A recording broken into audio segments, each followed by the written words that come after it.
Good morning વિદ્યાર્થી મિત્રો. Chapter 4 સમતલમાં ગતિ. અમુક ક્વેશ્ચન્સ જોઈએ આજે.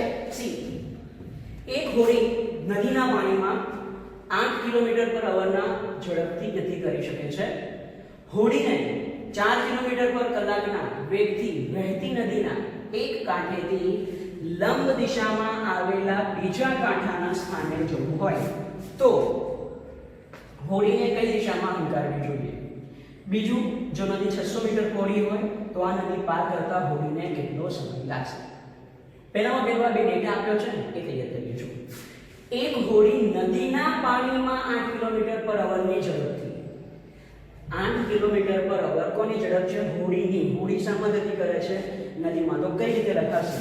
જુઓ અહીંયા, ધ્યાન આપજો. હોડીનો પાણીની, કારણ કે નદીમાં શું હોય? પાણી. યસ. તો હોડીનો પાણીની સાપેક્ષે વેગ કઈ રીતે લખાશે? v/w. ખબર પડી? આ હોડીનો પાણીની સાપેક્ષે વેગ v/w ઇઝ ઇક્વલ ટુ કેટલો છે? 8 કિલોમીટર પર કલાક. ઓકે. બીજો ડેટા શું છે? હોડીને 4 કિલોમીટર પર અવરના વેગથી વહેતી નદી, 4 કિલોમીટર પર અવરના વેગથી વહેતી નદી. નદીમાં શું વહે? પાણી. અને પાણી કોની સાપેક્ષમાં સ્થાન બદલે છે? જમીનની સાપેક્ષમાં. એટલે કઈ રીતે આ ડેટા લખાશે? જુઓ, પાણીનો જમીનની સાપેક્ષે વેગ, પાણીનો જમીનની સાપેક્ષે વેગ એટલે કે v, પાણીનો જમીનની સાપેક્ષે કે wg is equal to 4 kilometre પર અવર. ખબર પડી? આગળ ડેટા શું લખ્યા એ ફરીથી ધ્યાન રાખજો. હોડી નદીના પાણીમાં 8 કિલોમીટર પર અવર, એટલે હોડી જે છે એ પાણીની સાપેક્ષમાં, પાણીની ઉપર ગતિ કરે છે. માટે આપણે લખ્યું હોડીનો પાણીની સાપેક્ષે વેગ v/w, પાણીનો જમીનની સાપેક્ષે વેગ v/w છે. હવે ક્વેશ્ચન શું છે? નદી વહેતી નદીના એક કાંઠેથી લંબ દિશામાં આવેલા બીજા કાંઠે પહોંચવું હોય. જો નદી લો, આ છે નદી. ઓકે. ચલો, નદીમાં પાણી આ દિશામાં વહી રહ્યું છે. સમજી લો, ધારી લો નદીમાં પાણી, કિનારો ત્રાસો નથી, કિનારો સીધો છે. ઓકે. ચલો, નદીમાં પાણી આ દિશામાં વહી રહ્યું છે. હવે ધારો કે એ અહીંયાથી શરૂઆત કરે છે. પહોંચવું ક્યાં છે? એક કાંઠેથી લંબ દિશામાં આવેલા બીજા કાંઠાના સ્થાને. એટલે આ જો બિંદુ હોય ને, તો એને અહીંયાથી સ્ટાર્ટ કરી અને અહીંયા પહોંચવું છે. આ છે પ્રારંભિક બિંદુ, ઇનિશિયલ પોઝિશન, અને આ છે ફાઇનલ પોઝિશન. અહીંયા પહોંચવું છે. ક્વેશ્ચન ખબર પડી? તો ક્વેશ્ચન પહેલો છે, હોડીને કઈ દિશામાં હંકારવી જોઈએ? જો વિદ્યાર્થીઓ થાય છે, પાણી આ દિશામાં વહી રહ્યું છે. ઓકે. એટલે જો હું આ બિંદુમાંથી પાણીનો જમીનની સાપેક્ષે વેગ v/w ડ્રો કરું ને, તો એ v/w આ દિશામાં આવે. તો એ v/w આ દિશામાં આવે. આ થશે v/w. ક્લિયર? હવે જો હું મારી બોટ પાણીમાં, મારે અહીંયા પહોંચવું છે, અહીંયાથી સ્ટાર્ટ કરીને અહીંયા પહોંચવું છે. જો પહેલેથી જ મારી બોટ સીધી જ આ દિશામાં જવા દો, ઓકે, v/w. જો મારી બોટ સીધી જ આ દિશામાં જવા દો, તો થશે શું?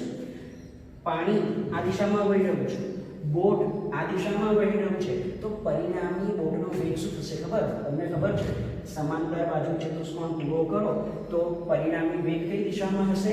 તો પરિણામી વેગ હશે વિકર્ણની દિશામાં. ખબર પડી? તો જો પાણી આ દિશામાં વહી રહ્યું છે, તમે બોટ આ દિશામાં હંકારી રહ્યા છો, તો બોટનો પરિણામી વેગ જમીનની સાપેક્ષે પરિણામી વેગ આ દિશામાં થશે, અને તમે અહીંયા પહોંચવાને બદલે આ બિંદુ પર પહોંચી જશો. ખબર પડી આ વસ્તુ? ઓકે. ફરીથી એક્સપ્લેન કરું. પાણી આ દિશામાં વહી રહ્યું છે, તમારે આ બિંદુથી શિરોલંબ બીજા કાંઠે અહીંયા પહોંચવું છે. જો તમે બોટને પહેલેથી જ આ દિશામાં લઈ જશો ને, તો વિદ્યાર્થીઓ પાણીના વેગના લીધે કે જે આ દિશામાં છે, તમે ધીરે ધીરે આ બાજુ, તમારી દિશા આ બાજુ ફંટાશે. તમારી દિશા આ બાજુ ધીરે ધીરે ફંટાશે અને તમે અહીંયા પહોંચવાની જગ્યાએ અહીંયા પહોંચી જશો. ખબર પડી આ વસ્તુ? ઓકે. કેમ થવાનું રીઝન? કારણ કે પાણી પણ આ દિશામાં ગતિ કરી રહ્યું છે. જો ખૂબ જ પવન આવતો હોય અને એવા પવનમાં તમે તમારી સાયકલ કે ટુ વ્હીલર ચલાવવાનો ટ્રાય કરો ને તો વિદ્યાર્થીઓ તમને ખબર હશે કે થોડીક આપણી દિશા બદલાય છે. આપણી થોડીક દિશા બદલાય છે. તો આનું સોલ્યુશન શું? મારે તો અહીંયા પહોંચવું હતું અને હું અહીંયા પહોંચી ગયો. તો હા વિદ્યાર્થીઓ, તમને ખબર પડી ગયું શું થયું? હું આમ નીકળ્યો છું પણ પાણીનું વહેણ પેલી દિશામાં છે એટલે હું ધીરે ધીરે ધીરે આ બાજુ પહોંચી ગયો. તો કોઈ એવું કહી શકે કે સાહેબ આપણે પહેલેથી જ આ દિશામાં જઈએ તો? Yes it is. ઓકે. જો હું આ શિરોલંબ દિશા સાથે આ બાજુ કોઈક ખૂણે જો હું ગતિ ચાલુ કરું ને તો યસ હું આ બિંદુ પર પહોંચી શકું. કઈ રીતે? જો હું આકૃતિ દોરું છું હિયર, એ જ નદી છે. ઓકે. પાણી પણ આ જ દિશામાં વહી રહ્યું છે. ચલો આ એક બિંદુ લીધું મેં, આ એક બિંદુ છે. ઓકે. પાણીનો વેગ જમીનની સાપેક્ષે આ દિશામાં છે. પાણીનો વેગ જમીનની સાપેક્ષે આ દિશામાં છે. શું નામ આપું એને હું? v w g. ઓકે. હવે ચલો હું ધારી લઉં કે આ x અક્ષ છે અને આ છે y અક્ષ. મારે અહીંથી સ્ટાર્ટ કરી અને અહીંયા પહોંચવું છે. તો સીધા દિશામાં જઈશું તો શું થશે તો આપણે ચેક કરી લીધું. બરાબર. જો મારે અહીંયા પહોંચવું હોય તો ઓબ્વિયસલી કોઈ કહેશે સાહેબ બોટ આ દિશામાં હંકારીશ. તો હા આપણે એવું કરીએ. જો હું બોટ એને આ y અક્ષ સાથે કોઈક આ રીતના પોઈન્ટ આ રીતે હંકારું. ઓકે. v b w તો થશે શું? જો મેં આ એક જ બિંદુમાંથી બે સદિશ દોર્યા VWG અને VBW. હવે હું સમાંતર બાજુ ચતુષ્કોણ પૂર્ણ કરું તો જો શું થશે?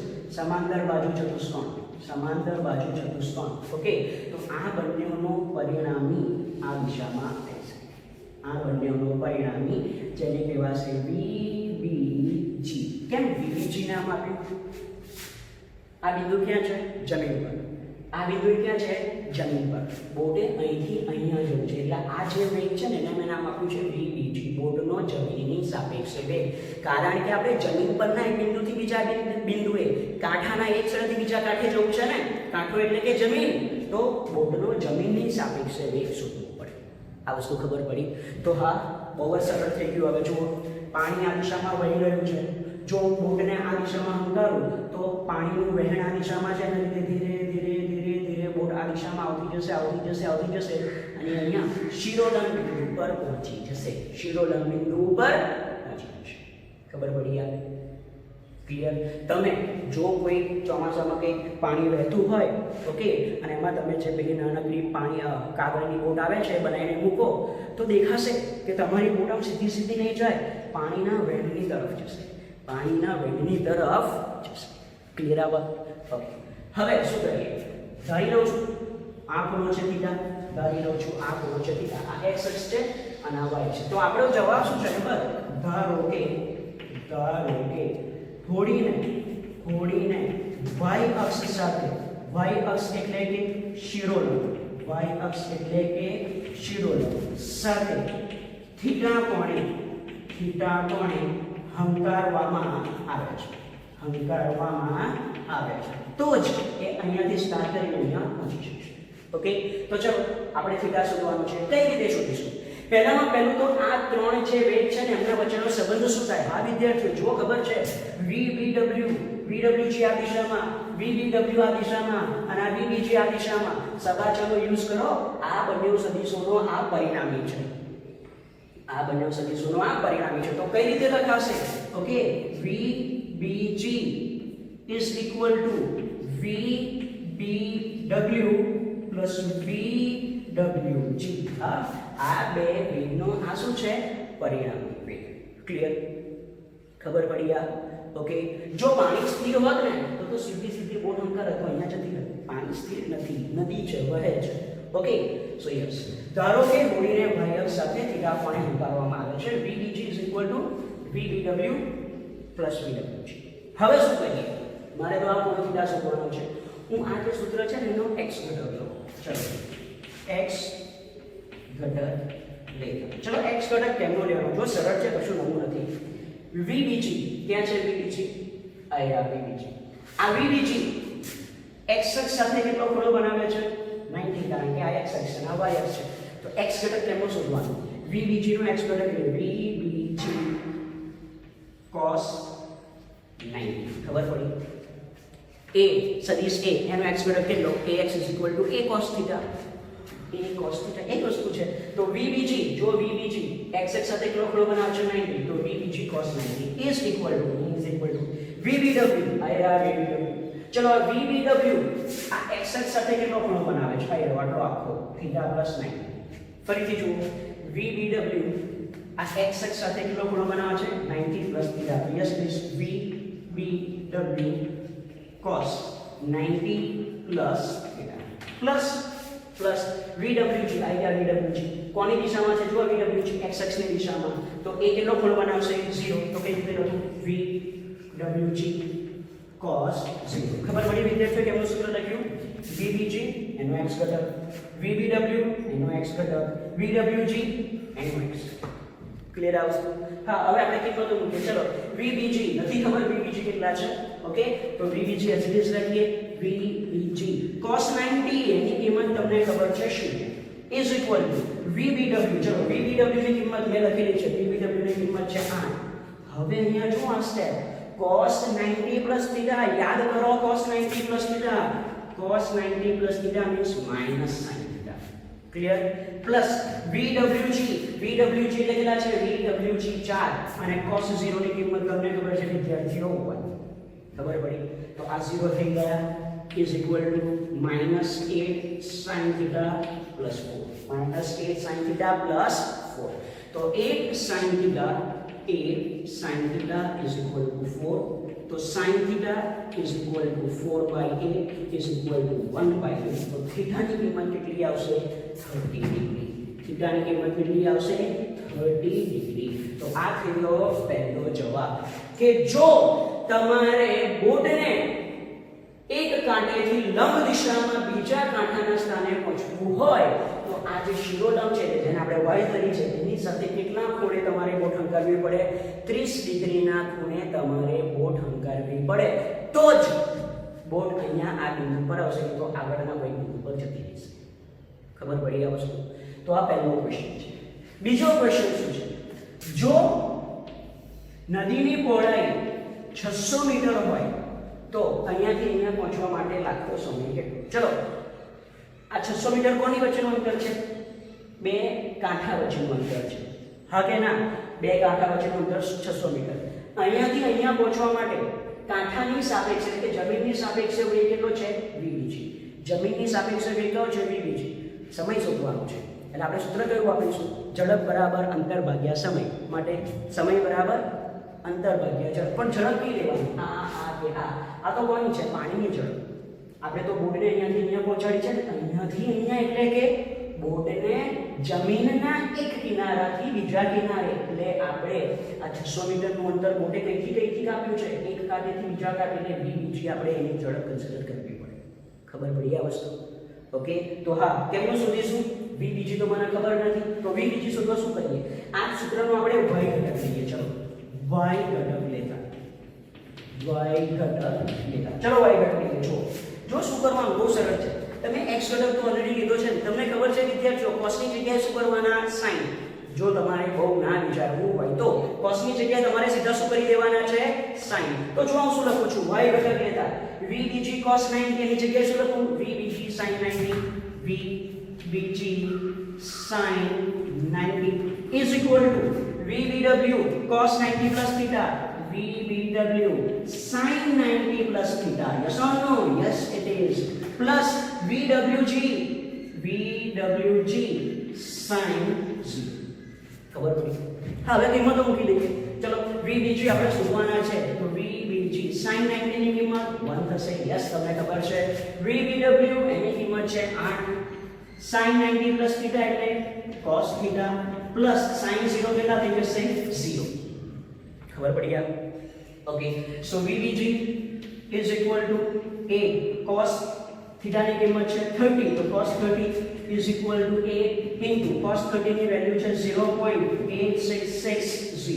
ઓકે, જો તમે આને મલ્ટીપ્લાય કરશો તો VBG એની કિંમત આવશે VBG is equal to 6.93 kilometre પર અવર, જે હોડીનો જમીનની અથવા તો કાંઠાની સાપેક્ષે વેગ છે. સાપેક્ષે વેગ ક્લિયર? ઓકે, તો હા આપણને VBG મળી ગયા. હવે જો આ VBG જેટલો વેગ આ દિશામાં છે, 600 મીટરનું અંતર પણ આ દિશામાં છે, હા કે ના? તો આપણે સમય કેમનો શોધીશું? સમય બરાબર અંતર ભાગ્યા અંતર 600 મીટર છે વિદ્યાર્થીઓ, અને આ જે VBG છે એની કિંમત સમાય છે કિલોમીટર પર આવર. તો શું કરીએ? અંતરને 0.6 કિલોમીટર લખીશું ડિવાઇડેડ બાય ઝડપ છે 6.93 કિલોમીટર પર અવર. જો તમે આનું સોલ્યુશન કરશો ને તો તમને આન્સર મળશે 0.8658 અવર, કલાક. ઓકે, હા, કલાકને તમે આ 60 જોડે ગુણશો એટલે મિનિટ મળશે. એને બી હજુ જો 60 જોડે ગુણશો તો તમને સેકન્ડ મળી જશે. ક્લિયર આ વસ્તુ? તો આ એક ક્વેશ્ચન છે જેમાં તમને બે પદાર્થો જ્યારે ગતિમાં હોય ત્યારે પરિણામી વેગ કઈ દિશામાં હોય એના રિલેટેડ છે. અને આવા અમુક એક્સપેરિમેન્ટ, આવા અમુક રિઝલ્ટ આપણે ડેલી લાઈફમાં પણ જોવા મળે છે. ખૂબ જ ઝડપથી જ્યારે પવન વહેતો હોય અને તમે સાયકલ લઈને જાઓ તો તમારી દિશા સીધી નહીં હોય, તમારી દિશા થોડી ફંટાય છે. ઓકે, અને તમારે સીધું ચલાવવા માટે થોડુંક વાંકું વળવું પડે છે. તો હા વિદ્યાર્થીઓ, આ એના રિલેટેડ જ એક ક્વેશ્ચન છે. ક્લિયર? તમે જો આનું એક ઉદાહરણ જોવું હોય ને તો હા, આનું એક ઉદાહરણ છે. મૂવી આપણને બધાને યાદ હોય, તમે કોઈ રિતિકનું હમણાં લેટેસ્ટ મૂવી જોવો હોય મોહેનજોદડો.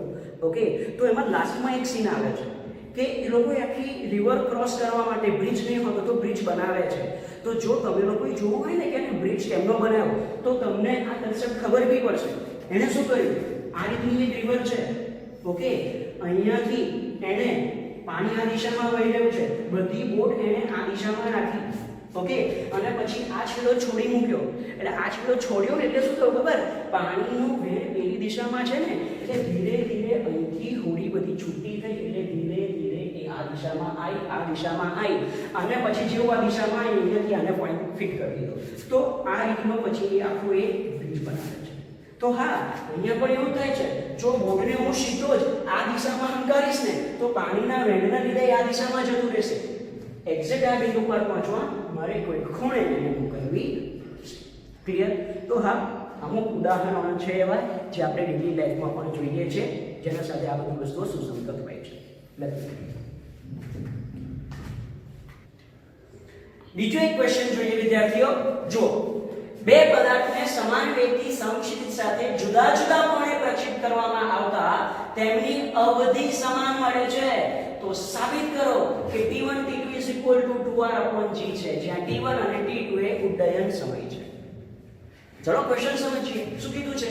બે પદાર્થોને સમાન વેગથી સમક્ષિતિજ સાથે જુદા જુદા કોણે પ્રક્ષેપ કરવામાં આવે છે. ચલો ધારીએ આપણે બે ફિગર ડ્રો કરું. જો બે આકૃતિ ડ્રો કરું. પહેલો પદાર્થ v0 જેટલા વેગથી ફેંક્યો, θ1 કોણે, તો એની અવધિ છે r1. બીજા પદાર્થને v0 જેટલા વેગથી જ ફેંક્યો, બીજા ખૂણે, એની અવધિ છે r2.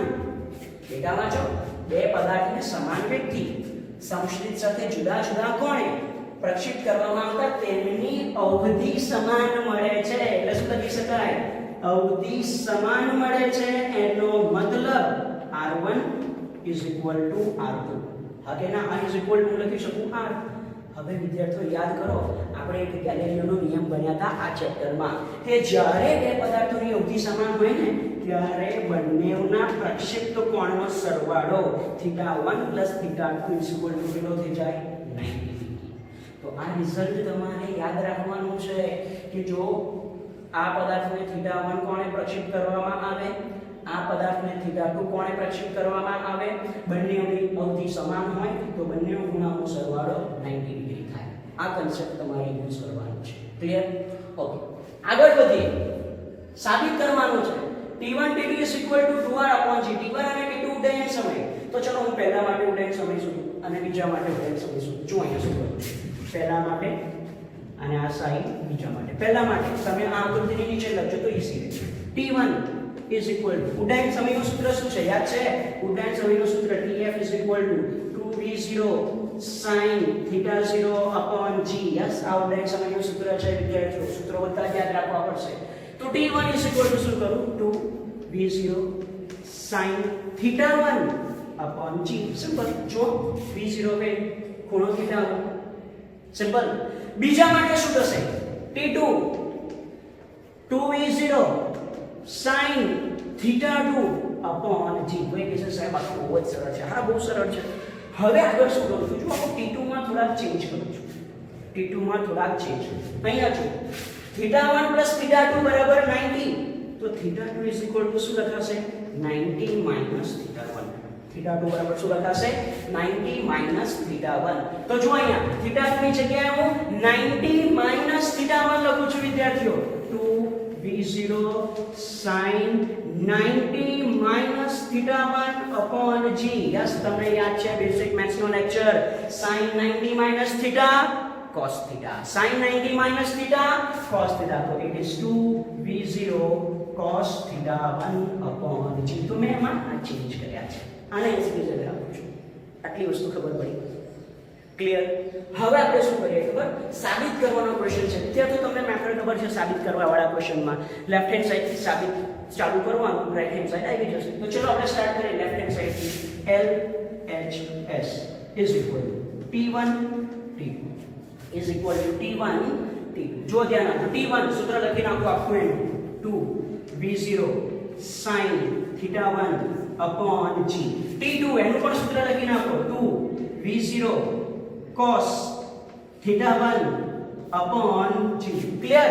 ચલો હવે થોડુંક સેટ કરીએ આપણે આને. is equal to 2 as it is રાખું છું, ધ્યાનથી જોજો.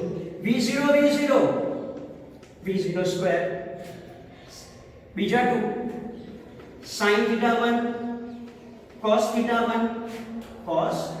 θ1 divided by g into g. g square નથી લખતો, મારે નથી લખવું. ઓકે, બધા જ પદ જો આવી ગયા, 2 આવી રહ્યા, v0 into v0 એટલે v0 સ્ક્વેર, 2 આવી રહ્યા sin θ1 cos θ1 upon g into g.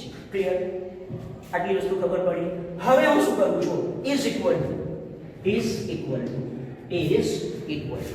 Okay 2v0 square as it is, 2v0 square as it is. આ પદ જુઓ વિદ્યાર્થીઓ, 2v0 square, આ પદ જુઓ, 2 sin θ1 cos θ1, 2 sin θ cos θ. હા, તમને સૂત્ર ખબર છે, 2 sin θ cos θ is equal to sin 2θ.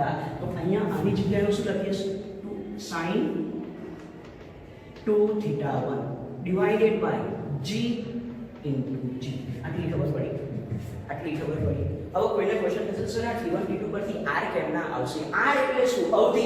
બંને કેસમાં અવધિ કેવી મળે? સમાન. તમે r1 શોધો કે r2 શોધો, બંનેના જવાબ કેવા આવશે? સમાન. જો હું r1 શોધું, કારણ કે મારે અહીંયા ખૂણો કેટલો આવ્યો છે, θ1.